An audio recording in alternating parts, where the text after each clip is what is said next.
अऊज़ुबिल्लाहिमिनश्शैतानिर्रजीम बिस्मिल्लाहिर्रहमानिर्रहीम।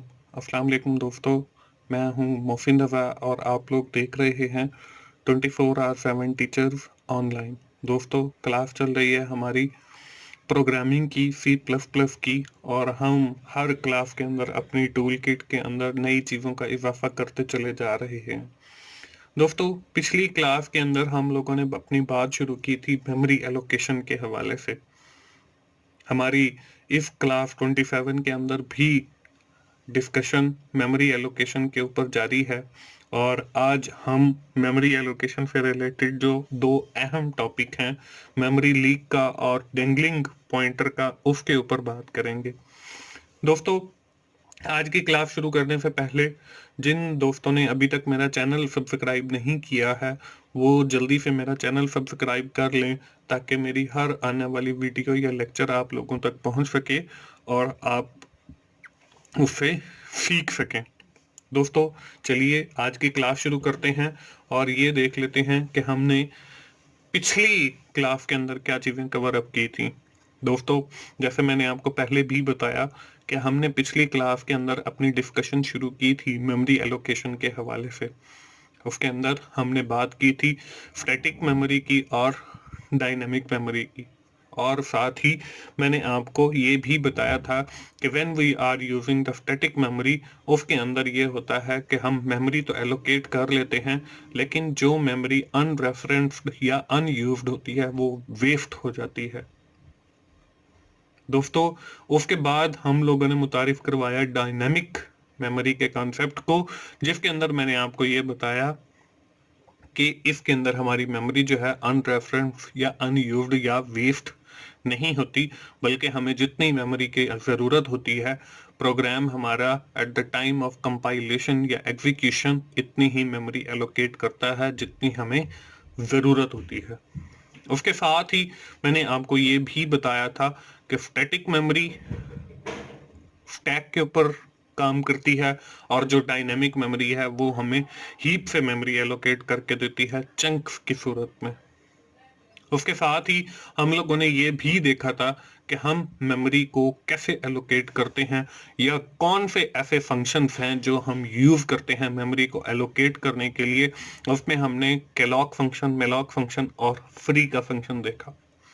दोस्तों, उसके साथ ही एंड के ऊपर मैंने आप लोगों को एक सी प्लस प्लस का सिंपल प्रोग्राम दिखाया, जिसके अंदर हम लोगों ने केलॉग फंक्शन, मेलॉग फंक्शन और फ्री का फंक्शन यूज करके आपको डायनेमिकली मेमोरी एलोकेट करके दिखाई, और आखिर में आपको एक एक्सरसाइज भी दी थी।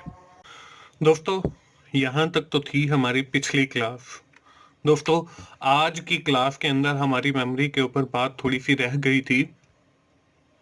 उसमें हम लोगों ने आज की क्लास के अंदर हम मेमोरी के दो बहुत अहम टॉपिक, जिसको हम मेमोरी लीक या डेंगलिंग पॉइंटर कहते हैं, उसके ऊपर बात करेंगे, और साथ ही इनसे रिलेटेड मैं आपको एक सैंपल प्रोग्राम भी करके दिखाऊंगा और एक्सरसाइज भी दूंगा। दोस्तों, अगर आप मेरी दी हुई एक्सरसाइजेज को साथ साथ करते चले जा रहे हैं तो मुझे पूरी उम्मीद है कि अब तक आप जो है एक अच्छे प्रोग्रामर बन चुके होंगे। तो चलिए आज की क्लास शुरू करते हैं और उसमें देखते हैं कि हमारा जो सबसे पहला टॉपिक है मेमोरी लीक, वो क्या होता है। The first problem caused by unreferenced memory, हमारी ये पहली प्रॉब्लम है जो अनरेफरेंस्ड मेमोरी से क्रिएट होती है। We have allocate the memory from heap, हम हीप से मेमोरी एलोकेट करते हैं, and there is a pointer pointing to this memory, और फिर साथ ही एक पॉइंटर भी डिक्लेयर करते हैं जो इस मेमोरी के या जो चंक्स हैं या जो ब्लॉक्स हैं उस तरफ पॉइंट करता है।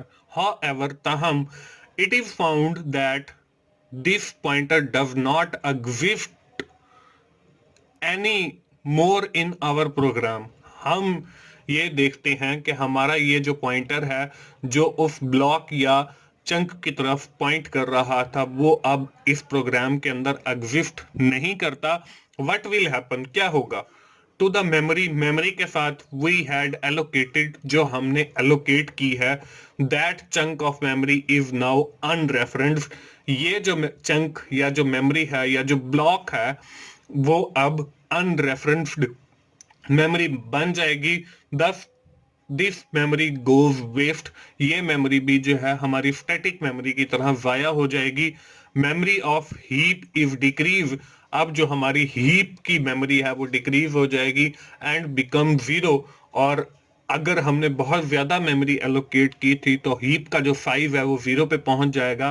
When there is no memory on heap, और जब हमारी हीप के ऊपर कोई भी मेमोरी नहीं होगी, कंप्यूटर विल स्टॉप रनिंग, हमारा जो कंप्यूटर है वो अपनी रनिंग जो है वो स्टॉप कर देगा। This situation is called memory leak, इस सारी सूरत हाल को हम मेमोरी लीक कहते हैं। दोस्तों, अगर आसान अल्फाज में समझाऊं तो हम कह सकते हैं कि हमारा फॉर एग्जांपल हीप का जो साइज है वो 25 चंक्स मेमोरी के हैं, और हम लोगों ने किसी भी प्रोग्राम के अंदर वो 25 चंक्स मेमोरी एलोकेट कर दी है। अब हम एक पॉइंटर एलोकेट करेंगे जो उस मेमोरी की तरफ पॉइंट करेगा। हम ये कहते हैं कि ये पॉइंटर जो है हमारे इस प्रोग्राम के अंदर एग्जिस्ट नहीं करता या डिलीट हो गया है, तो क्या होगा? हमारी वो मेमोरी जो है वो अनरेफरेंस्ड मेमोरी के अंदर चली जाएगी और वाया हो जाएगी, और इससे हमारा जो हीप का 25 जो साइज था वो भी जीरो बन गया। इस सिचुएशन को दोस्तों हम कहते हैं मेमोरी लीक, के हमारी जो मेमोरी है वो लीक हो गई। दोस्तों, इस मेमोरी लीक को समझाने के लिए मैं आपके सामने पेश कर रहा हूं एक ग्राफिकल रिप्रेजेंटेशन। इसके अंदर आपको ये एक हीप नजर आ रहा है जिसके अंदर डिफरेंट ब्लॉक्स या चंक्स हैं। दोस्तों, हमने इसमें से जो हाफ चंक्स हैं वो 10 चंक्स किसी एक पॉइंटर को एलोकेट कर दिए। अब देखें इसके अंदर ptr1 जो है ये पॉइंट कर रहा है इन फर्स्ट चंक्स की तरफ। इसी तरह जो लास्ट वाले 10 चंक्स हैं उसके लिए भी हमने ptr2 कर दिया है, और ptr2 जो है वो इनको पॉइंट कर रहा है। अब किसी वजह से हमारे ये जो पॉइंटर हैं ये डिलीट हो गए। जब हमारे पॉइंटर डिलीट हो गए तो हमारी ये जो सारी एलोकेटेड मेमोरी है ये भी अनरेफरेंस्ड हो जाएगी, और उसके साथ ही हमारा ऑलरेडी जो हीप का साइज है वो जीरो हो चुका है। इस सिचुएशन को हम कहते हैं दोस्तों मेमोरी लीक, जब हमारा जो हीप का साइज है वो जीरो हो जाए और हमारी एलोकेटेड मेमोरी जो है वो वेस्ट हो जाए। दोस्तों, मेमोरी लीक के इसी कॉन्सेप्ट के साथ हमारा जो एक और कॉन्सेप्ट है वो है डेंगलिंग पॉइंटर। दोस्तों, this is another problem called dangling pointer. इसको हम डेंगलिंग पॉइंटर कहते हैं। This is more dangerous than memory leak, ये उस मेमोरी लीक से भी ज्यादा खतरनाक है। It is the inverse effect of the memory leak, ये मेमोरी लीक के ऊपर इनवर्स बरअक्स इफेक्ट है।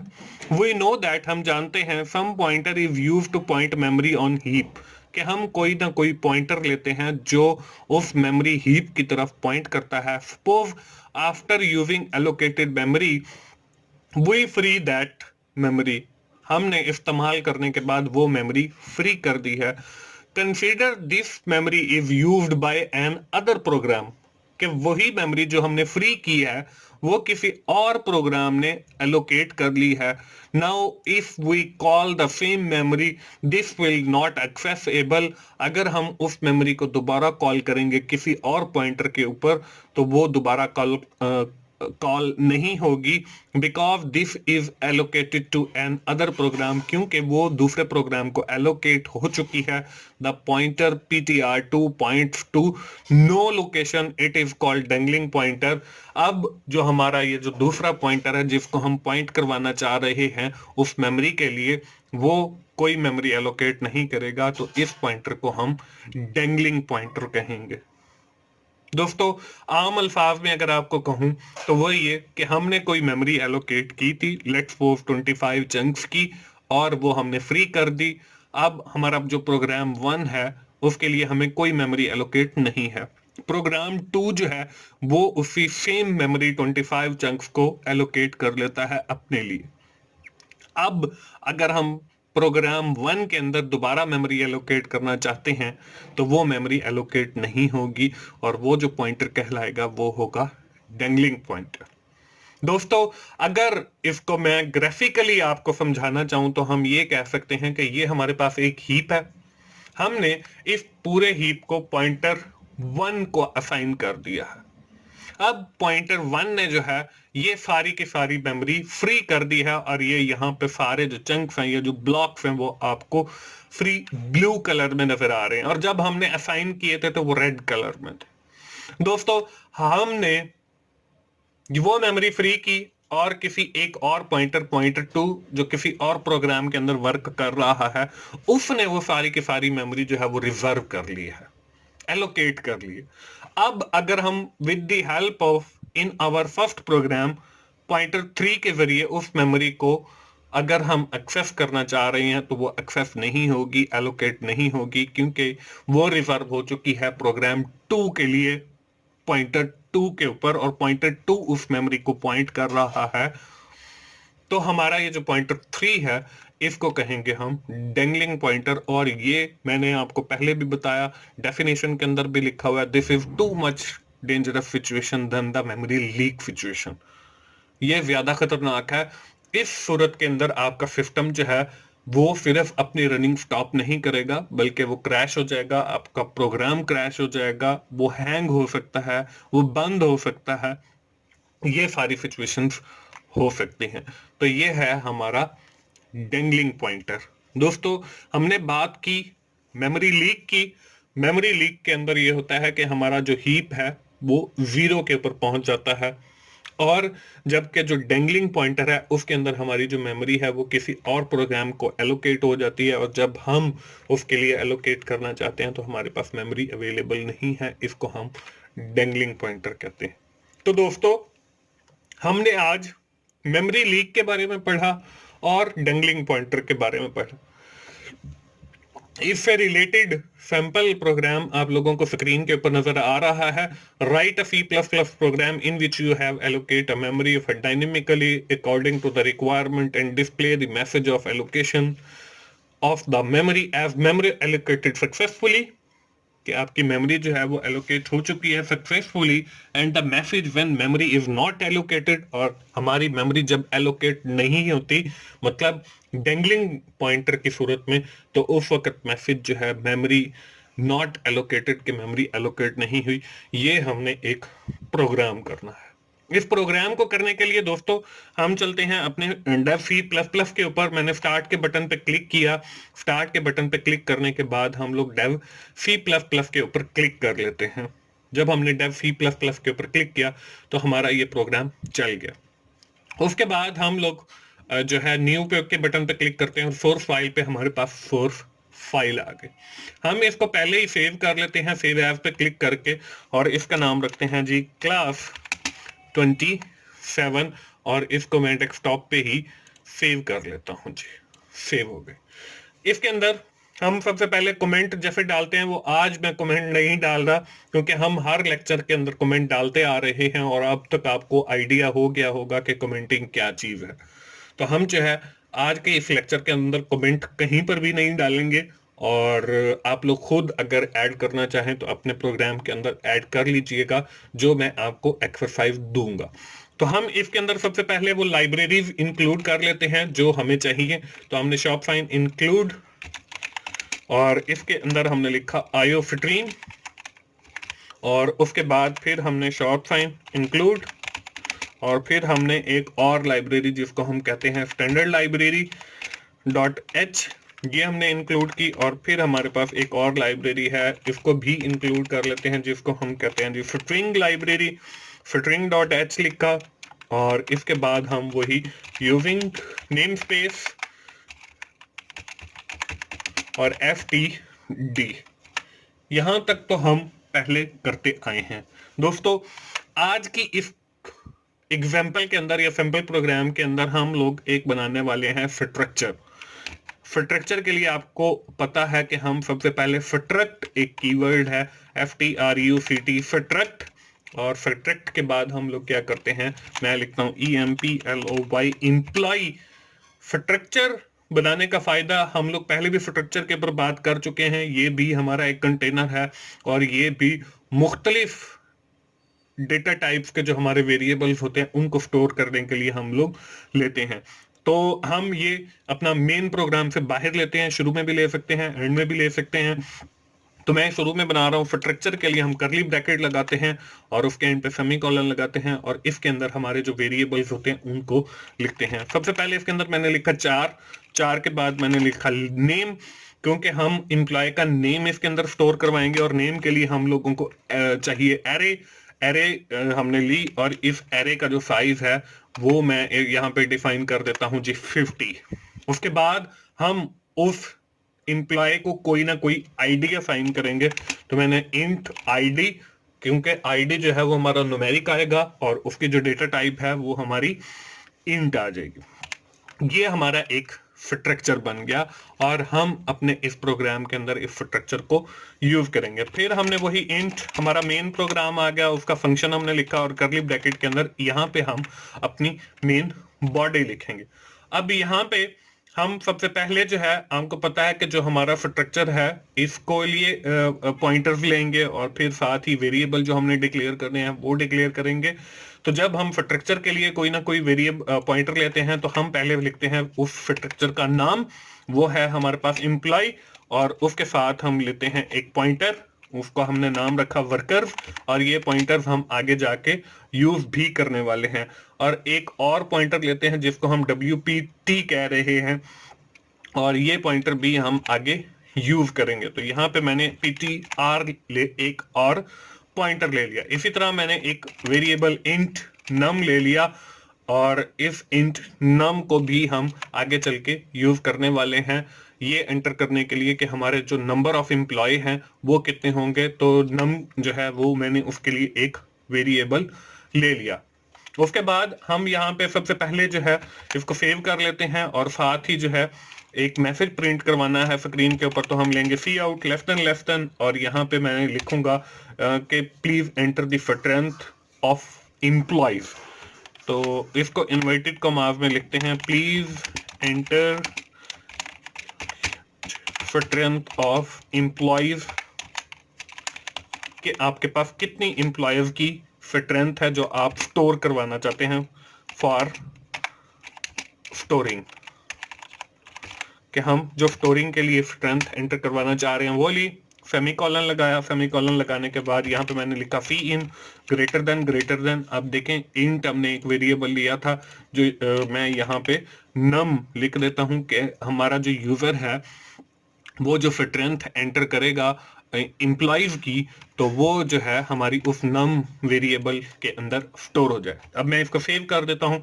सेव करके देखें, मैं इसे करता हूँ जी कंपाइल करने के बाद देखते हैं एरर 0, वार्निंग 0। हम इसको करते हैं रन। तो देखें जब हमने रन किया तो यहाँ पे हमारे पास लिखा हुआ आ रहा है please enter the strength of employ for storing. यहाँ पे मैं लिख देता हूँ जी 20। जब लिखा तो हमारा प्रोग्राम खत्म हो गया क्योंकि हमने आगे उसके अंदर कुछ किया ही नहीं है। अब जो है हम अपना वो जो हमने आज कॉन्सेप्ट पढ़े हैं मेमोरी लीक का और डेंगलिंग पॉइंटर का, कि मेमोरी एलोकेट कैसे हो रही है, वो हमने मैसेज प्रिंट करके दिखाना है। और मेमोरी जब हमारी अगर एलोकेट नहीं होती तो वो भी हमने मैसेज प्रिंट करके दिखाना है। तो हम जो है हमने जो पॉइंटर लिए हैं ऊपर, और हम जो है एक फंक्शन जो हम यूज करते हैं डायनेमिक मेमोरी एलोकेट करने के लिए वो यूज करेंगे। तो यहाँ पे हमने जो पॉइंटर लिया था वर्कर्स के नाम से, तो वो हम वर्कर्स वाला पॉइंटर लेते हैं और उसको असाइन करते हैं हम वो जो हमारा मेलॉक फंक्शन है वो। उसके लिए देखें हम शुरू के अंदर लेते थे पेरेंथेसिस के अंदर नाम वगैरह, तो हम जो है यहाँ पे लेते हैं जी एम्प्लॉयज, जो हमारे स्ट्रक्चर का नाम है वो एम्प्लॉयज, और स्टैटिक लगाते थे और ये हमें पता चल जाता था कि ये जो पॉइंटर है एम्प्लॉयज की तरफ पॉइंट कर रहा है। और इसके बाद हम अपने फंक्शन को कॉल करते हैं जो हमारा मेलॉक फंक्शन है। हमने मेलॉक लिखा और मेलॉक लिखने के बाद हमने उसकी ब्रैकेट्स लगाई और इसके अंदर जो है हम लोग अपना सबसे पहले जो है वो 5 डालेंगे नंबर्स, कि हमारे कितने नंबर्स ऑफ एम्प्लॉयज होंगे, और फिर 5 डालेंगे कि हर एम्प्लॉय का जो डेटा होगा वो 4 बाइट के अंदर स्टोर होगा, वो 8 बाइट के अंदर स्टोर होगा, या कितने बाइट के ऊपर वो स्टोर होगा। तो हम नंबर के लिए आपको पता है कि हम जो एम्प्लॉय की स्ट्रेंथ है वो अपने नम वेरिएबल के अंदर स्टोर करवा चुके हैं, तो यहाँ पे हम नम लिखेंगे और फिर स्पेस डालेंगे और फिर स्टेरिक डालकर लिखेंगे 5 ऑफ, कि उनको जितना 5 चाहिए, किसको चाहिए, वो जो हमारा एम्प्लॉयज वाला स्ट्रक्चर है उसको चाहिए। तो हम यहाँ पे ब्रैकेट के अंदर उस एम्प्लॉयज वाले स्ट्रक्चर का नाम कॉपी करके यहाँ पे पेस्ट कर देते हैं, कि इसके अंदर जितने भी वेरिएबल हैं उन सबको जितना भी साइज रिक्वायर्ड है, चाहे वो 4 बाइट का है चाहे वो 8 बाइट का है, तो उसके लिए वो मेमोरी डायनेमिकली एलोकेट कर दे, और उसके एंड पे हमने लगा दिया सेमीकॉलम, और ये पूरे का पूरा जो है हमने असाइन कर दिया है एक वर्कर पॉइंटर को, जो हमने यहाँ पे ऊपर डिफाइन किया था। आगे जो है हम लोग यहाँ पे देखते हैं, अब इसकी कंडीशन लगाएंगे जैसे हमने पिछली मिसाल के अंदर भी किया था, कि अगर हमारा जो ये वर्कर्स वाला हमने लिया है डायनेमिकली मेमोरी एलोकेट करने के लिए पॉइंटर, तो वो सबसे पहले ये चेक करेगा कि हमारी अगर मेमोरी जो है वो नल है हीप के ऊपर, तो वो फिर क्या करे, वो हमें एक मैसेज प्रिंट करवा दे, जो मैसेज होना चाहिए सी आउट लेस देन, और वहां पे हमने ये देखा था प्रोग्राम के अंदर, वहां पे लिखा हुआ है मेमोरी एलोकेटेड या मेमोरी नॉट एलोकेटेड। तो हमारा जो फर्स्ट है, अगर यहाँ पे हमारी मेमोरी जो है वो एलोकेट नहीं होती, तो वहां पे लिखा हुआ है मेमोरी इज नॉट एलोकेटेड। तो हम यहाँ पे इन्वर्टेड कॉमास के अंदर लिख देते हैं memory is not allocated for employees, कि एम्प्लॉयज का डेटा स्टोर करने के लिए जो है मेमोरी वो एलोकेट नहीं हुई, और उसके बाद हम लगा देते हैं सेमीकॉलन। सेमीकॉलन लगाने के बाद हम इसको करते हैं रिटर्न। रिटर्न अगर ये कंडीशन ट्रू हो जाती है इफ वाली, तो ये मैसेज दे दे, अगर ट्रू नहीं होती तो वो हमें 1 रिटर्न कर दे। ये तो हो गई हमारी एक कंडीशन। उसके बाद हम इसके अंदर जो है, अगर हमें 1 रिटर्न होता है तो फिर वो हमें क्या मैसेज दे, तो फिर हमें वो मैसेज दे सी आउट लेस देन, और हम यही ऊपर वाला मैसेज जो है इसको मैं कॉपी कर लेता हूं, बल्कि MEM मेमोरी इज एलोकेटेड, मैं जो है मैसेज यहाँ पे एलोकेटेड फॉर एम्प्लॉयज, कि हमारी जो मेमोरी है वो एम्प्लॉयज के स्ट्रक्चर के लिए एलोकेट हो चुकी है, और यहाँ पे मैं लगा देता हूँ सेमीकॉलन, और बस इस प्रोग्राम को हम करते हैं सेव। सेव करने के बाद इसको करते हैं दोबारा कंपाइल। कंपाइल करने के बाद देखें एरर भी हमारे पास 0 है और वार्निंग भी 0 है, तो यहाँ पे हम इस प्रोग्राम को करते हैं रन। रन करने के बाद देखें please enter the strength of employ for storing. हम स्ट्रेंथ एंटर करेंगे, जैसे मैंने 20 एंटर की, तो यहाँ पे देखें, यहाँ पे आ गया memory is allocated for employees. अब हमारी जो मेमोरी है वो एलोकेट हो चुकी है 20 एम्प्लॉयज के लिए, जो हमने स्ट्रक्चर लिया। मैं इसको बंद करता हूं, एक बार फिर रन करता हूं, और रन करने के बाद देखें मैं यहाँ पे फिर लिखता है, वो पूछता है please enter the strength of are storing employees. तो यहाँ पे मैं 1000 डाल देता हूँ, यहाँ पे एंटर किया, और यहाँ पे देखें फिर वो कह रहा है memory is allocated for employees, जिसकी तादाद जो है 1000 मैंने डाल दी है।